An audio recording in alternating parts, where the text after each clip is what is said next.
6계명 했는데요. 오늘은 이제 6계명 마칠 수 있도록 하겠습니다. 160페이지죠. 윗사람과 아랫사람이 영혼을 죽이는가? 어떻게 윗사람과 아랫사람이 영혼을 죽이는가? 우리가 삶의 모범을 보여야 되는 그 부분을 우리가 저번 주에 우리가 봤죠. 자, 잠깐 복습하면 삶에 대한 악한 모범을 보임으로써이다. 이는 죄에 반대되는 것은 서로 사랑을 격려하는 것이고 유대인이나 이방인을 그리고 하나님의 교회를 분노하지 않게 하는 것이다. 또한 우리의 이웃이 잘못하였을 때 우리의 이웃을 비난하지 않고 그들의 죄를 감수하는 것이다 라까지 봤고요. 다음에 이제까지는 살아있는 우리의 인격과 관련해서 이 계명에 대해서 지은 죄에 대한 것이었다. 이웃의 죽음 이후에 저지르는 죄는 무엇인가?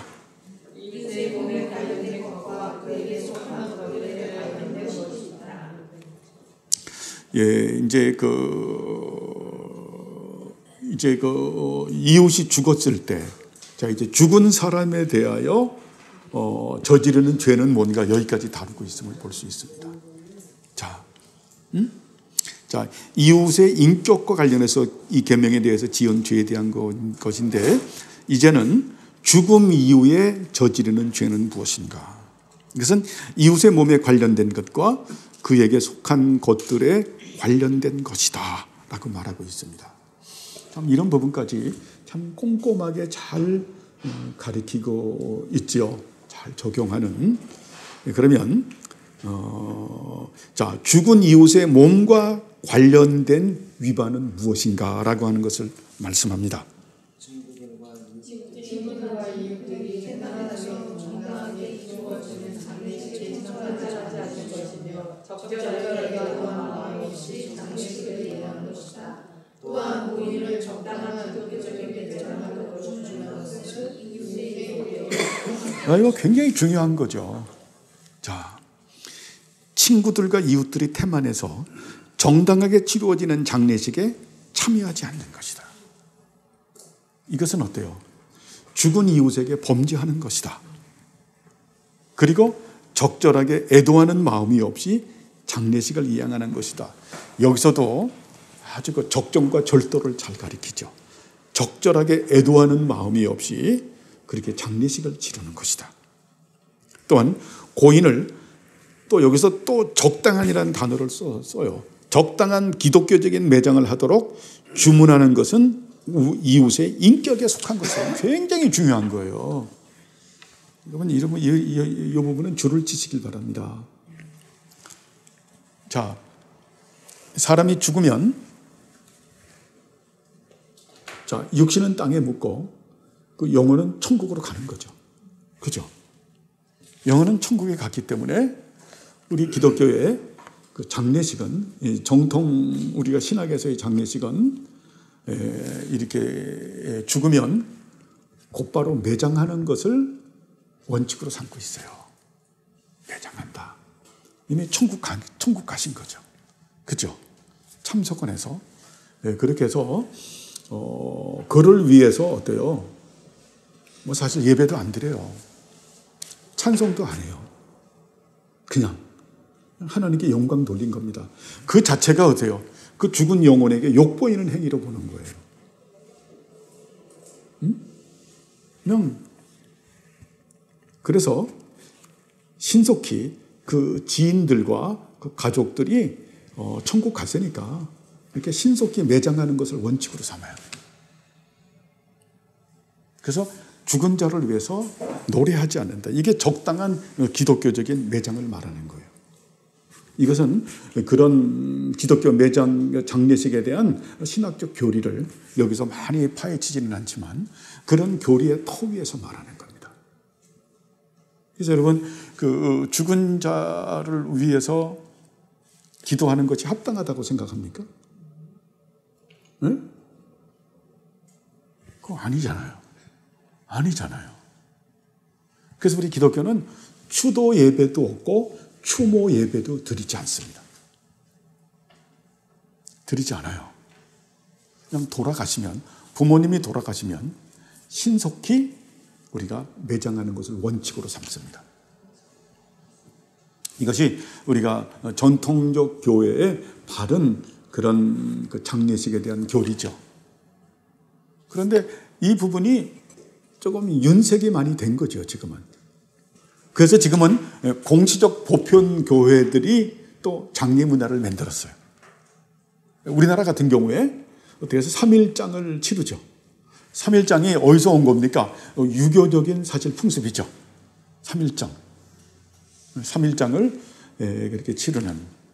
그러면서 꽃을, 이제 그 향은 안 피우고 꽃을 놓는 것은 뭐 존경의 의미, 애도의 의미, 그냥 풍습이죠. 근데 그것도 참 거시기한 거예요, 사실은. 거시기하다. 네? 거시기하다. 그래서 어느 분들은 그 부분을 레디컬하게 적용하는 경우들도 있어요. 꽃도 안 놓고 이런 것도 안 하고. 제가 아는 어떤 목사님은 장례식에 오면은 그 앞에서 묵념도 안 하고 꽃도 안 놓고 그렇게 안 하고 그 유족에게 악수만 딱 하고 와서 그 조의금 내고 밥 먹고 가시더라고. 물론 뭐 그 입간 예배나 뭐 그런 걸 전혀 참석하지 않고 그렇게 하시는 목사님도 있어요. 저는 그 두 가지 입장을 다 존중합니다. 그래서 저는 이제 그 목사님이 그 장모님이 지금 98인가에 살아 계시거든요. 근데 그 장모님이 돌아가시게 되면 그 장례식은 제가 친구니까 가야 되겠죠. 그러면 그 목사님이 하는 그 장례식 절차를 저는 아주 기쁨으로 참여합니다. 화환도 안 넣을 것이고 예배도 안 드릴 것이고 신속히 매장하겠죠. 거기 끝까지 참석을 합니다. 그리고 또 제 친구의 그 어머님이 돌아가시거나 아버님이 돌아가시면 저는 거기 가면 또 공시적 보편된 교회의 이 장례 교리를 존중해서 연약함을 존중해서 꽃도 놓고 같이 또 그들이 예배 드리면 같이 뭐 입간 예배도 같이 드리죠. 하간 예배도 같이 드리고 그렇게 드립니다. 저는 그래서 우리의 그 전통적 우리의 교리를 소중하게 여기면서도 통치성적인 보편된 교회관을 소중하게 여기고 그러면서 또 어때요? 이 시대에 연약한 공시적 보편된 교회관을 소중하게 여긴다. 그런데 원칙은 통시적 보편된 교회관의 그 교리가 맞다. 그런데 연약하기 때문에 공시적 보편된 교회가 갖고 있는 이런 부분들을 너무 지나치게 레디컬하게 배타적으로 한다거나 이렇게 하는 것은 또한 우리가 조금 좋지 못하다. 왜냐하면 교리적으로 조금 문제가 있다고 할지라도 우리의 아디아포라까지 끌고 들어가기엔 좀 그래요. 우리의 아디아포라라고 하는 것은 연약한 자들을 위한 아디아포라기 때문에 양심의 자유이기 때문에 연약한 자들을 좀 헤아리는 것이 바람직하다. 여러분 이렇게 보는 게 좋을 것 같죠? 왜냐하면 저를 보세요.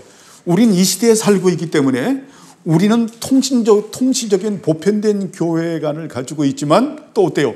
공시적 보편된 교회관을 또 같이 가지고 있어야 돼요. 무슨 말인지 알죠? 그렇지 않으면 안 되는 거예요. 그렇지 않으면 이것은 또 하나의 분파주의를 형성할 수 있다. 형성할 수 있다. 저는 교리적으로 타교단들 이런 부분들 이런 알미니안주의 저 인정하지 않습니다.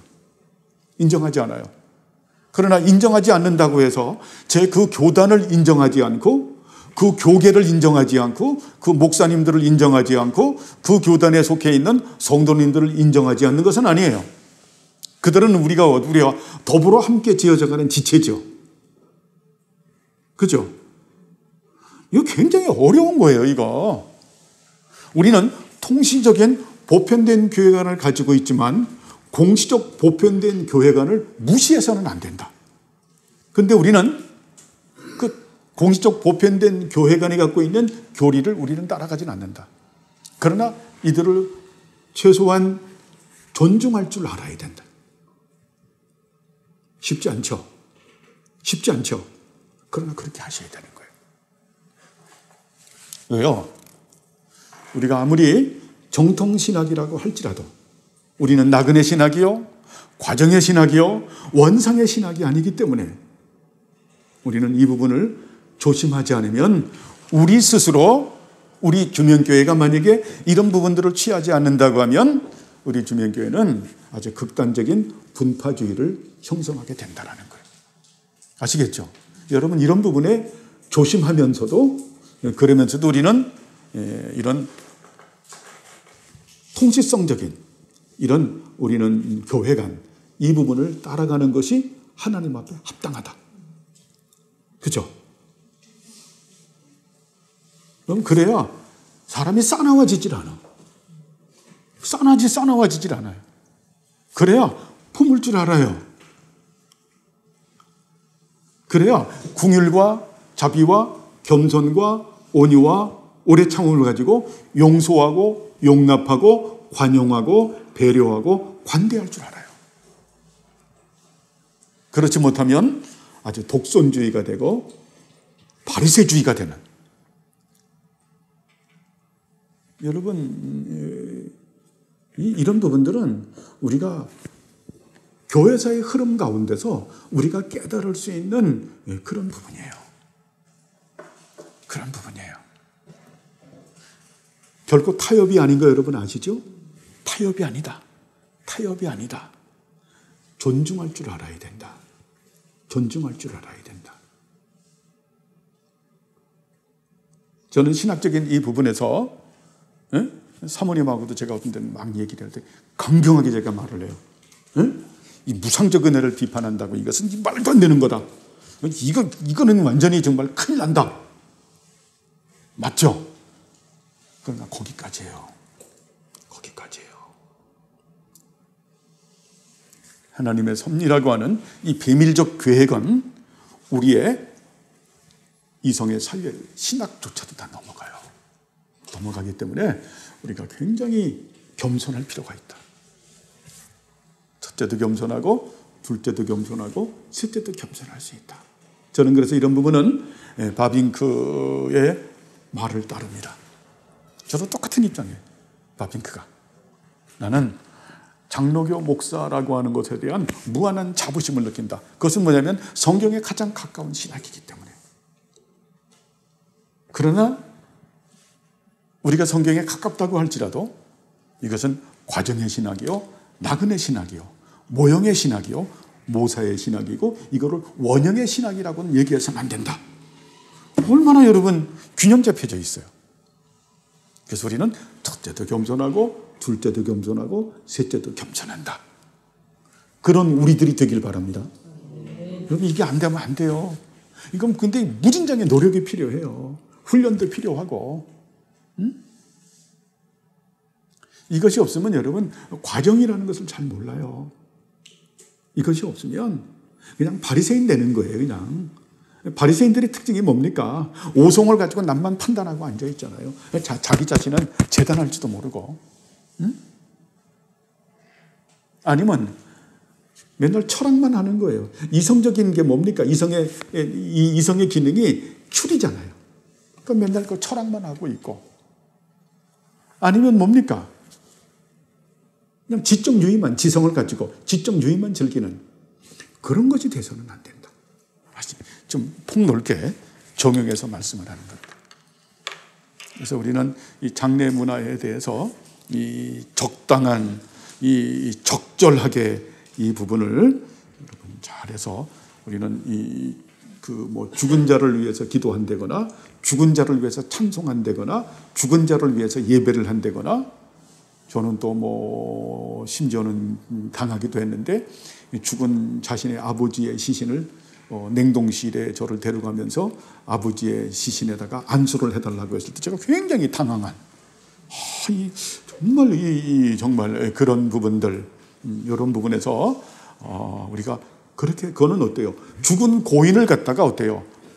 망령되게 하는 그분은 이미 어때요? 예수님 믿고서 천국 가서 지금 하나님 앞에 영생을 누리고 있는데 이게 만약에 그런 분을 위해서 기도한다거나 그런 분을 위해서 찬송한다거나 그런 분을 위해서 예배를 드린다거나 그런 분을 위해서 기도한다고 하면 결국 어때요? 이게 말이 되냐는 얘기예요. 그분의 인격을 모독하는 행위가 되는 거죠. 그래요? 안 그래요? 그렇기 때문에 적절하게 적당한 것을 해야 된다. 저는 그래도 너무 감사한 거는 우리 주명교회 성도님들이 제가 이것을 아주 디테일하게 굉장히 그 예민한 부분이기 때문에 디테일하게 이렇게 잘 가르치지 않았음에도 불구하고 그럴 때도 저에게 목사님 우리 아버지 이번에 추도 예배인데 목사님 신방 오셔서 추도 예배 좀 드려주십시오라는 말씀을 하지 않아서 너무 감사했습니다. 나 그럴까 봐 너무 힘들었거든요. 너무 힘들었거든요. 그때 내가 뭐라고 얘기할 것인가. 아직 우리 성도들이 어린데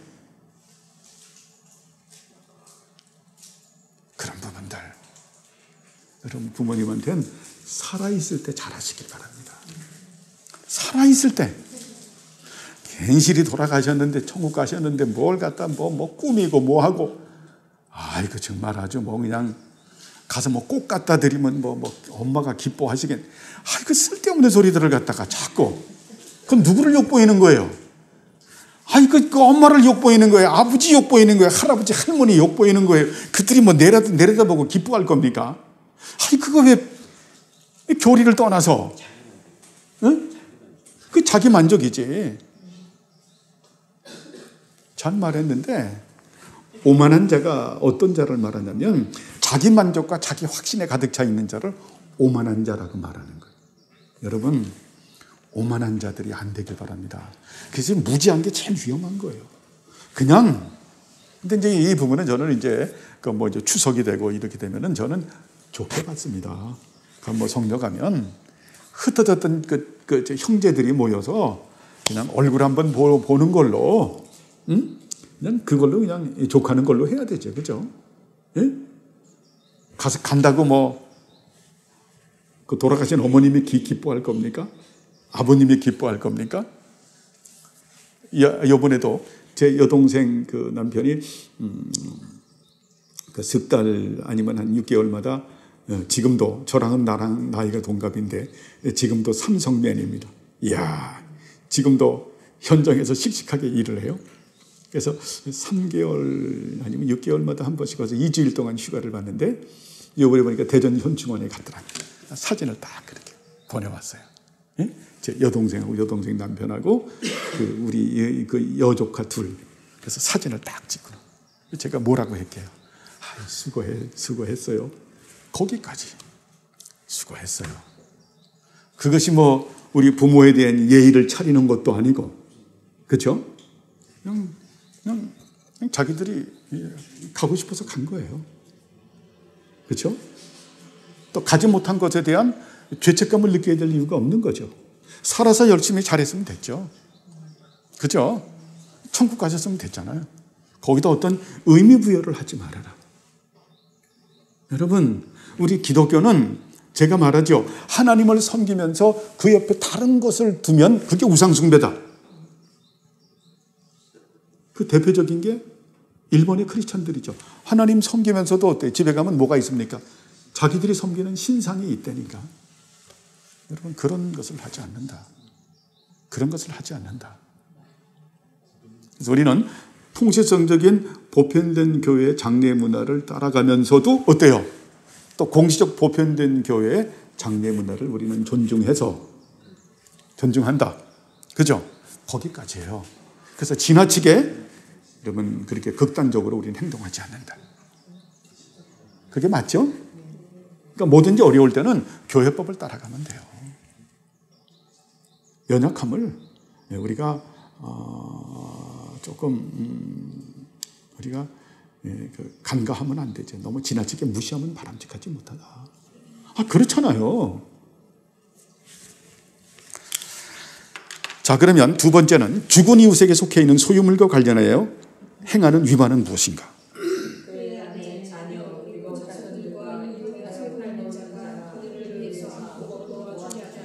이거는 아니죠. 죽은 이웃에게 속해 있는 소유물과 관련해서 행하는 위반은 무엇인가? 저는 이 부분에 하나의 실례를 든다고 하면 제가 존경하는 우리 그 사모님의 친구인 그 남편 그 장로님이 계세요. 그 터널에 대해서 세계적인 그런 권위를 가진 그런 장로님인데요. 거기 직원이 갑자기 돌아가신 거예요. 근데 거기에 대해서 장례식을 잘 치러준 것만 해도 감사하고, 근데 그 다음에 얘기를 하는 거예요. 자, 직원이 우리가 40대인 것 같아요. 그때들은 40대에 죽었으니 뭐 아내도 있고 자식도 있을 거 아니에요. 몇 년 전 얘기예요. 근데 그래서 난 그 장로님을 우리 친구처럼 그렇게 말하지만 제가 그런 분은 어른이라고 표현을 합니다.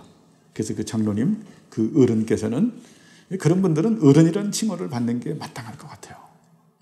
자기 직원을 위해서 그렇게 해서 하든지, 그 회사가 그렇게 큰 회사가 아니에요. 꾸려주고 명분을 하고 해서, 그래서 그 아내와 자식들이 살아갈 수 있도록 마련해 준 돈이 12억이더라고요. 그런데 그건 안 해줄 수도 있어요. 그것을 지금 말하는 거죠. 마음이 뭉클하지 않나요? 여러분, 이게 예수 믿는 사람이 이런 사람이에요. 이건 예수님이 주인이 안 된 사람은 이렇게 살 수가 없는 거예요. 12억은 적은 돈이 아니에요.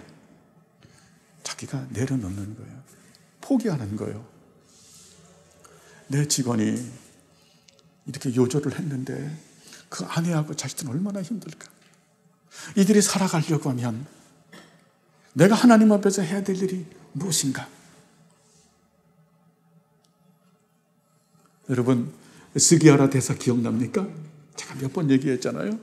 하나님 저를 이렇게 대사로 만든 이유가 뭡니까? 이 때를 위해서. 그래서 스기야라 대사가 결국은 어떻게 됐어요? 대사에 파면되고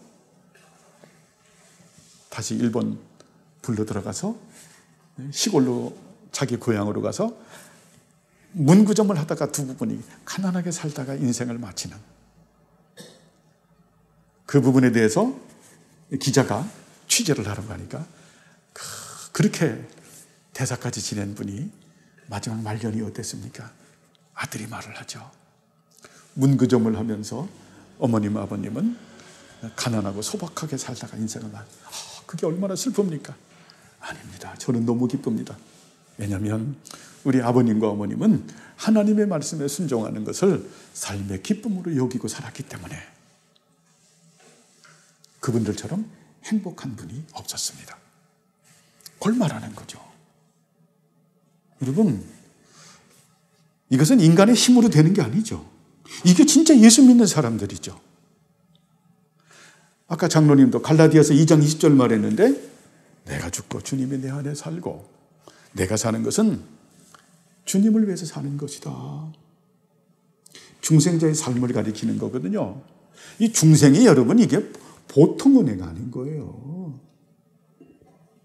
그 열매가 회개이기도 하고 거룩이면서 하나님의 말씀에 순종이죠. 지금은 어때요?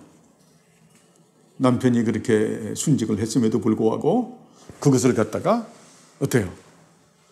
큰 보험을 못 받게 하기 위해서 그것이 사고사냐 아니면 순직이냐 그걸 법적 투정, 이런 나쁜 놈들이 어디 있어요? 세상에 그런 나쁜 놈들이 어디 있어요? 응? 크리스찬은 그런 사람들이 아닌 거죠. 그죠? 저는 우리 노회에서, 노회라기보다는 우리 오회 동문입니다. 우리 오회 동문에 아까 장로님에게도 말씀드렸는데 그런 뇌출혈, 뇌경색으로 갑자기 돌아가신 분들이 많아요. 오늘 아침에도 오는데 그러면 꼭 거기다 글을 써요. 응? 돌아가신 강대춘 사모님을 위하여, 강대춘 목사님의 사모님을 위하여, 지금 투쟁하는 어느 목사님의 사모님을 위하여, 다 돌아가신 목사님들의 미망인을 위하여 그들이 기도를 하고 어떤 모임이 있으면 초대를 하고 선물을 드리고 관심을 갖는, 이것이 사랑인 거죠. 여러분, 돌아가신 분의 미망인들이나 그 자식들을 여러분 소중하게 여기시길 바랍니다. 그것이 살인하지 말라라고 하는 계명에서 나오는 플러스 10포인트가 되는 거예요. 그죠? 모른다고 하지 말아라. 그렇게 실천한 분이 우리가 역대하 말씀을 보면서 누구지요? 딱 나와야지. 다윗 왕이 어때요? 사울의 손자이자 그리고 요나단의 아들이었던 다리를 저는 누구죠? 무비보셋을 그렇게 불러다가 어때요? 사울의 가업을 다 물려주잖아요. 그죠? 사울을 존중하고 요나단을 존중하는, 그죠? 존중해서 다 물려주고 어때요? 왕의 식탁에 앉히는, 왕자처럼 대접하는, 그것이 그리스도인이죠. 여러분, 그리스도인은 사실 삶으로 드러낼 줄 알아야 돼요. 삶이에요, 삶. 그 삶은 뭐냐면 그냥 삶이 아니라 교리에 근거한 삶이다. 그렇죠? 교리를 무시한 삶이 아니죠. 자신의 정서적인 삶이 아니죠. 이상은 그 계명 자체에 대한 것이었다. 이 계명을 어기는 자를 기다리고 있는 것은 무엇인가?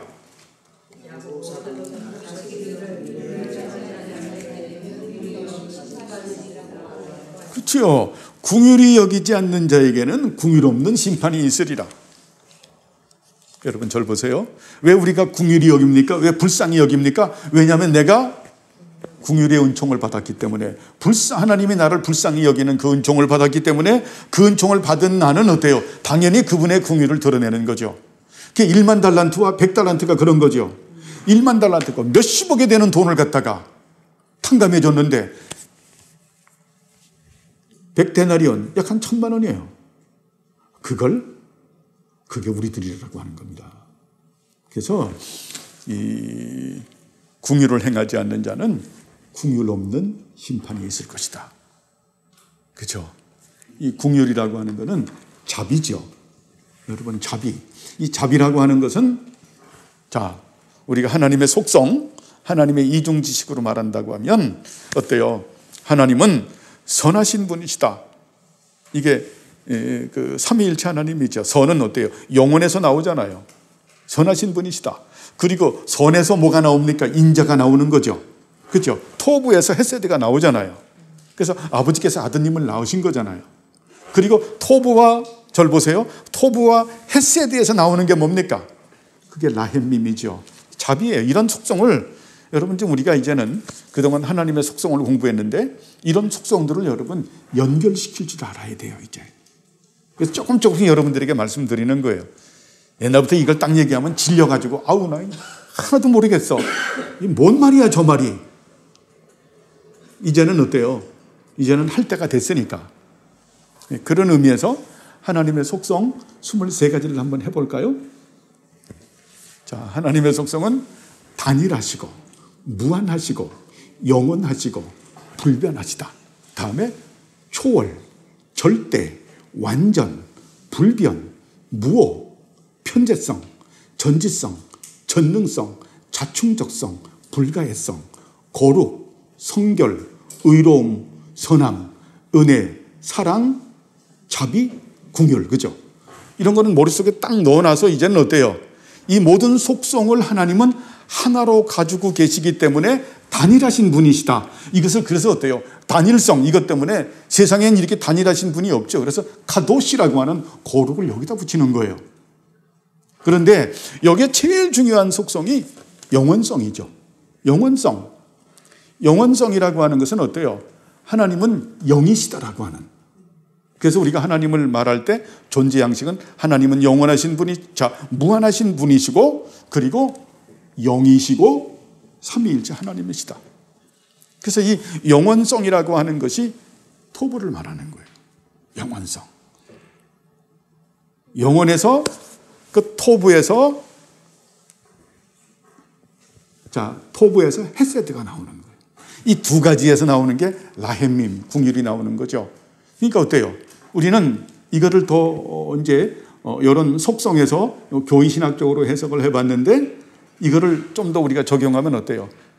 창조주 하나님이신 삼위일체 하나님의 선하심과 구속주 하나님이신 예수 그리스도의 자비의 은총을 받은 사람들에게 하나님께서는 라헬림의 긍휼의 은총을 베푸신다. 이 긍휼의 은총을 베푼 사람들이 어때요? 긍휼을 베풀 줄 아는. 그래서 예수님께서 말씀하죠. 긍휼히 여기는 자는 복이 있나니 저가 긍휼히 여김을 받을 것이며. 이제 이런 부분들이 여러분 연결이 되죠. 야, 이게 하나님의 속성과 연결이 되고, 이게 하나님의 이중지식과 연결이 돼서 이런 부분들을 이미 어때요? 구약에 모세, 선지자, 다윗 이런 분들이 다 알고 있는 거죠. 이런 거를 깔고 어때? 시를 쓰는 거예요. 이것을 우리는 어디서 발견하는 겁니까? 신약에서 보면서 우리가 교리에서 발견하면서 사도 바울이 이래서 이거 갖다 쓰는구나라고 하는 우리가 구속의 경륜을 우리가 보면서 아는 거죠. 이런 것들을 우리가 일평생 알아가면서 또 닮아가는 거죠. 왜 여러분 이런 거를 알아가는 거 감사하게 생각해요. 그죠? 얼마나 감사해요. 저는 이런 지식을 깨달을 때는 그날 밤에 잠을 못 이루는 거죠.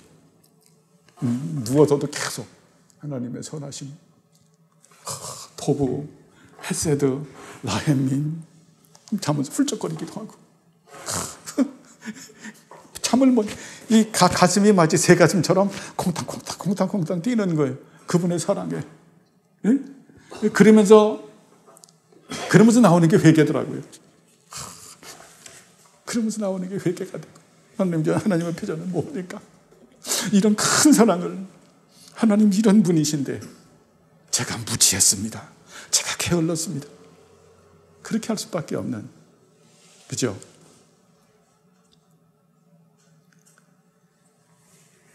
그래서 우리가 서로 긍휼히 여기는. 자, 그러면 얼마나 많은 종류의 심판들이 있습니까? 이생에서 심판도 있고 내세에서의 심판도 있어요. 이생에서 하나님이 어때요? 현세적 심판을 하시고 내세는 종말적 심판을 하시는데 이것이 다 있다. 그러니까 하나님의 긍휼하심이 없는 거야. 에? 긍휼하심이 없는. 여러분, 오늘도 제가 카톡을 썼지만 하나님의 심판은 우리가 이 크리노라고 하는 하나님의 심판, 그래서 우리 크리스찬들에게는 징계라고도 하는 표현도 같은 동의어기도 한데요. 여기는 어때요? 하나님의 공의로움의 심판이죠. 하나님의 공의로움에는 항상 뭐가 있다 그랬어요? 따뜻함이 있다 그랬죠. 따뜻한 심판이다. 그것이 뭡니까? 긍휼이 있다라는 거예요. 하나님 매를 대시지만 하나님 긍휼이 있죠. 그죠? 긍휼의 심판이 있다. 긍휼의 심판, 이미 그건 우리가 살면서도 많이 배운 거예요. 옛날에 엄마 아빠한테 맞아봤잖아요. 잘못해서. 응? 저희 같은 경우는 저희 아버님이 이렇게 외국에 계속 계시다 보니까 아들 하나 저에다가 딸 셋이거든요.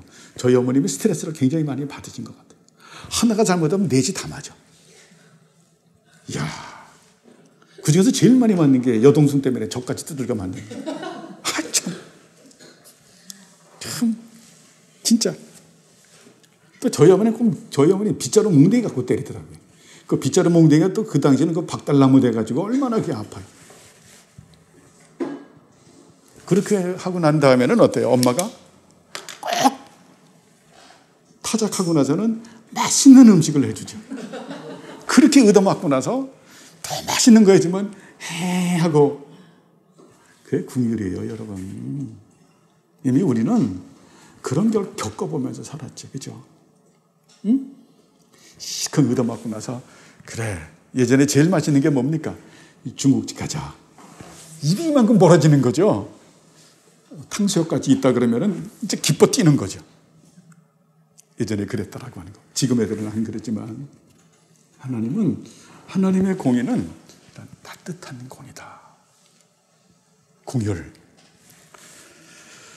그래서 그 긍휼이 없는 자들은 또 하나님 앞에 가서 또 긍휼이 없는 심판을 받는 거죠. 그건 뭡니까? 교리적으로 삼위일체 하나님 예수 그리스도의 은혜를 이런 절대 관계가 없는 거예요. 영생이 없다라는 거예요. 결국 영생의 은총은 이 긍휼이라고 하는 것은 사랑과도 관계가 된다. 자, 그러면 이 생에서의 심판은 무엇인가? 엄격한 심판들이 그 몸에 미치게 될 것이다. 예를 들어 팔다리는 팔다리로, 눈으로, 손으로, 생명으로 그것이 잘못한 짐승이라고 알려졌다고 한다면 비록 그것이 짐승이라고 할지라도 심판을 받는다. 둘째로 생명의 중이다. 피를 흘리게 하며 속이는 자들은 저들의 말에 받고 갈 것이다. 특히 살인자들을 처벌해야 할 무장자들이 그들을 걸치지 않는다. 그들의 생명은 범죄자들로 인해서 위험해진다.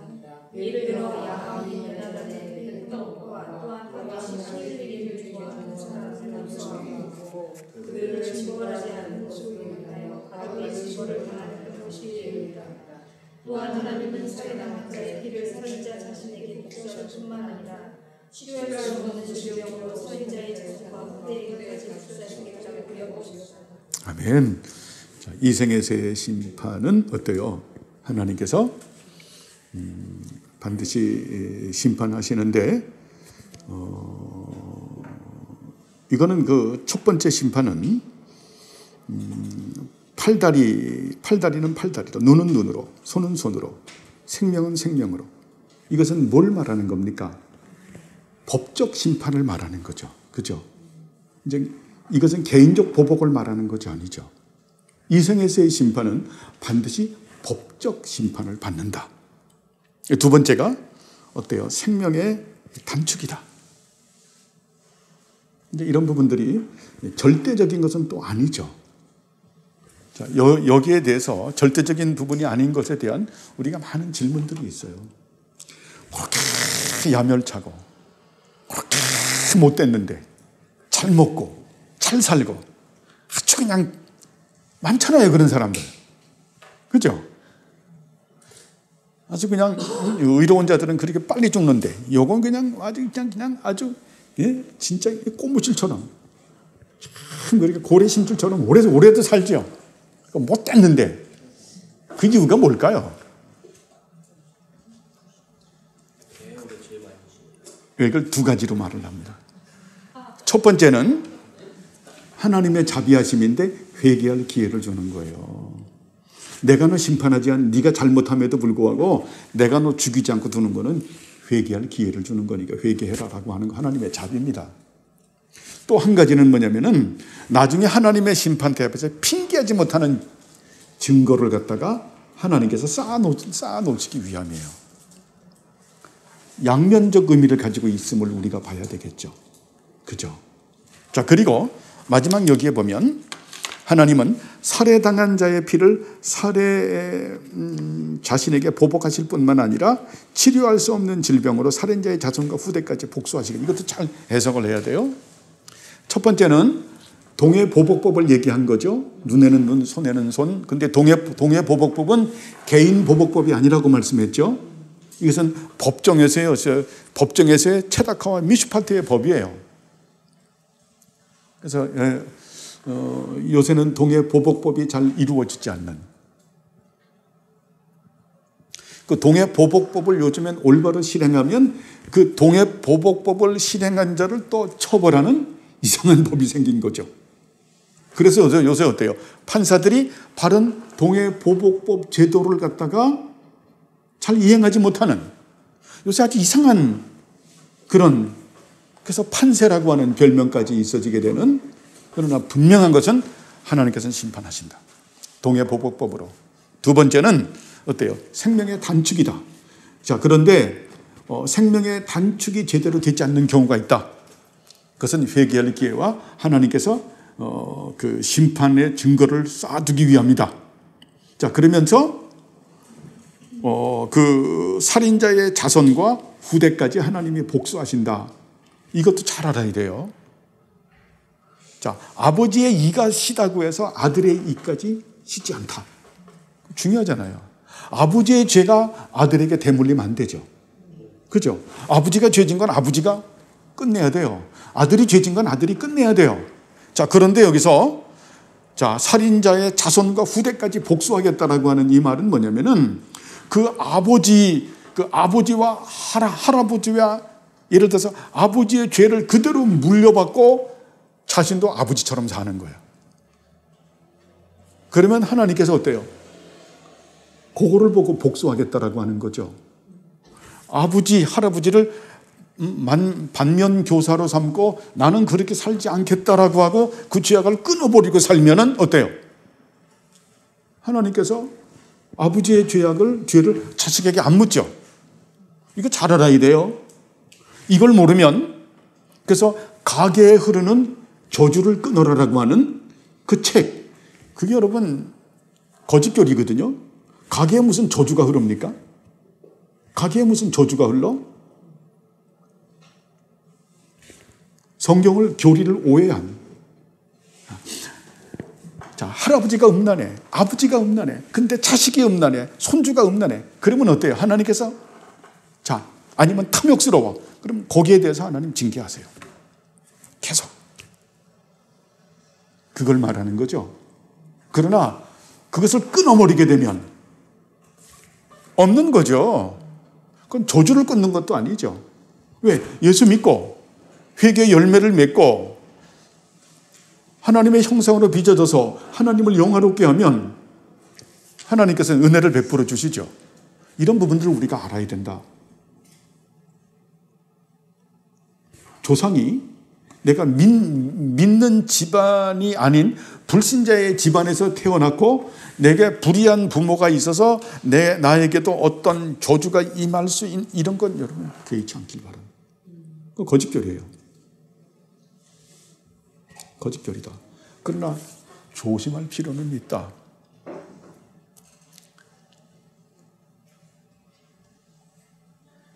시집살이 많이 시키는 시어머니 밑에서 나는 절대 내 며느리 오면 시집살이 안 시킬 거야. 근데 자기가 시어머니 되니까 시어머니한테 학습된 것을 똑같이 하고 오히려 더 하는 경우를 보죠. 여러분, 이게 인간의 죄성인 거예요. 그렇죠? 죄성이다. 우리 군대에서 엄청 보거든요. 나는 저 고참처럼 안 살아. 그리고 지가 고참되면 자기가 고참됐을 때보다 더 악해. 학습이 되는. 자, 내세와 관련된 징벌은 무엇인가? 그들의 기도를 듣지 않는.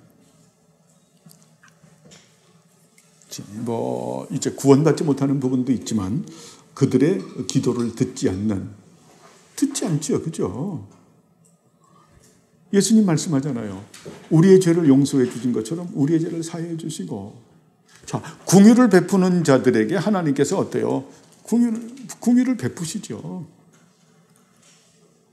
죄 용서함을 받고 다른 사람의 죄를 용서하는 자들이 또 죄사함을 받는 식으로 기도를 듣지 않는다. 긍휼을 베풀지 않으면은 여러분 안 되는 겁니다. 그래서 디모데에서 바울이 디모데에게 그런 말을 하죠. 너희는 절대 나누어 주기를 좋아하는 자가 되어야 되고 인색한 자가 되서는 안 된다. 그게 긍휼히 여기는 자가 되어야 된다라는 얘기예요. 여러분, 긍휼이 너무 중요하잖아요. 이런 부분들은 우리가 십자가에 못 박을 줄 아는, 그죠? 우리의 그 옹색함, 옹졸함, 그리고 이 인색함, 이거 못 박아야죠, 여러분, 그죠? 응? 살아가면서 옹색하고 옹졸한 거 있잖아요. 인색한 거 있잖아요. 저는 이 부분에 제일 두려운 게 하나님 앞에 제가 그렇게 될까 봐. 하나님 앞에 내가 옹색하고 옹졸하고 인색하게 될까 봐. 참 그거 아니죠, 여러분. 그거 아니죠. 그분께는 내 자신 모든 것을 다 드려도 그래도 어때요? 부족한 거죠. 부족한 거죠. 응? 내 모든 것이 그분께 되길 바랍니다. 그런 사람에게는 하나님께서 내 것은 또 네 거다. 그렇잖아요. 나는 아버지니까 아버지께 내 거고 내 거가 아버지 거잖아요. 그 논식이 성립이 되는 거거든요. 자, 이러한 살인자의 죄에 대한 혐오를 드러내시는 이유가 무엇입니까? 마지막입니다.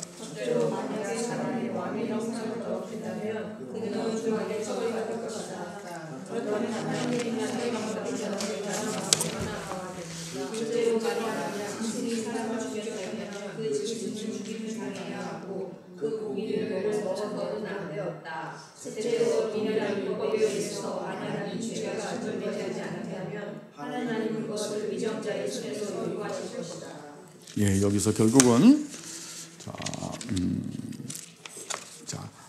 왕이 사람의 형상을 더럽힌다면 그는 엄중한 처벌을 받을 것이다. 그렇다면 하나님의 형상을 더럽힌 자는 얼마나 더하겠는가? 그렇죠? 하나님의 형상 뭡니까?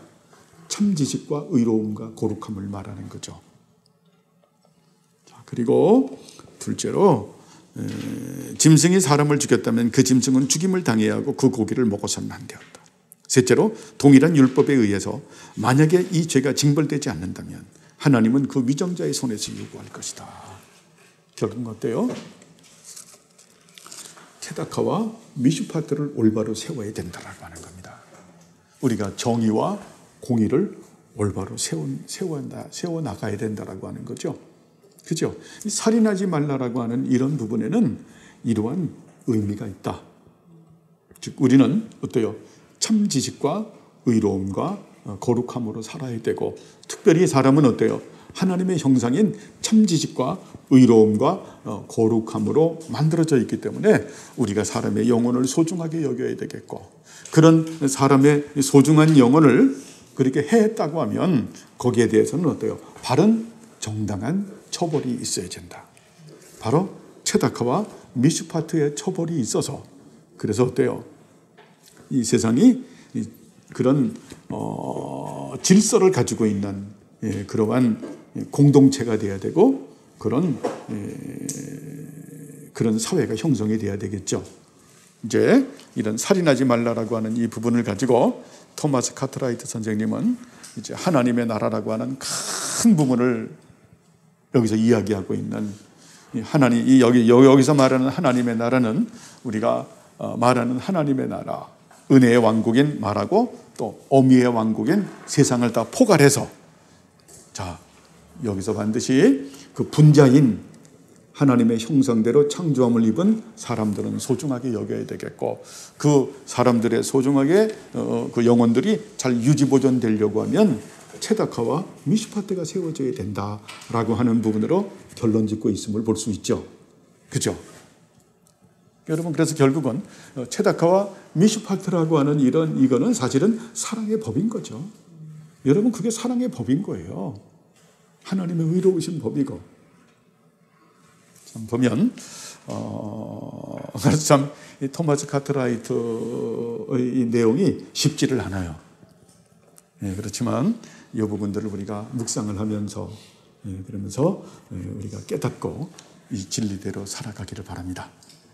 기도하죠. 하나님 아버지여, 감사를 드립니다. 우리들에게 은혜들을 베풀어 주셔서 이제 제 6계명이라고 하는 이 살인하지 말라라고 하는 이 계명을 보면서 이것이 정말 하나님께서 세우시는 체다카와 미슈파트요, 궁율의 법이요 사랑의 법임으로 이제 마칩니다. 은혜를 베풀어 주셔서 주님, 하나님의 형상대로 창조함을 입은 그런 사람들을 우리가 소중하게 여기고, 또한 궁율과 자비와 사랑으로 서로가 서로를 잘 섬기고 세워주는 우리 모두들이 되게 하옵소서. 감사드리오며 예수님의 이름으로 기도드리옵나이다. 아멘.